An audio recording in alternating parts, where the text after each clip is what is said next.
A federal judge in Washington, D.C., has temporarily blocked a Trump administration policy requiring members of Congress to give 7 days' notice before visiting immigration detention facilities, ruling that the measure likely violates federal law.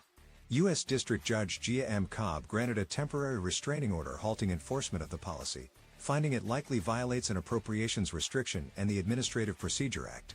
The order applies to 13 House Democrats led by Representative Joe Negus of Colorado in the case Negus v.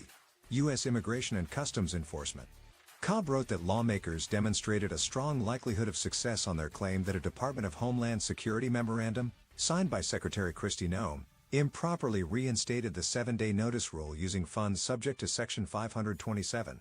Plaintiffs have shown a strong likelihood of success on their claims that a recent version of the notice requirement is also contrary to Section 527 and thus violates the APA, the order reads.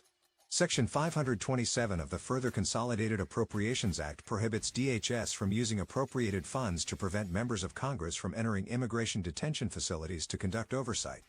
In June 2025, Immigration and Customs Enforcement adopted a 7-day notice requirement for congressional visits.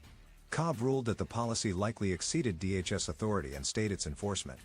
Noem recently issued a new memorandum reinstating the rule, asserting it would be implemented and enforced exclusively with money appropriated by the 2025 Reconciliation Bill, the One Big Beautiful Bill Act, which does not contain Section 527.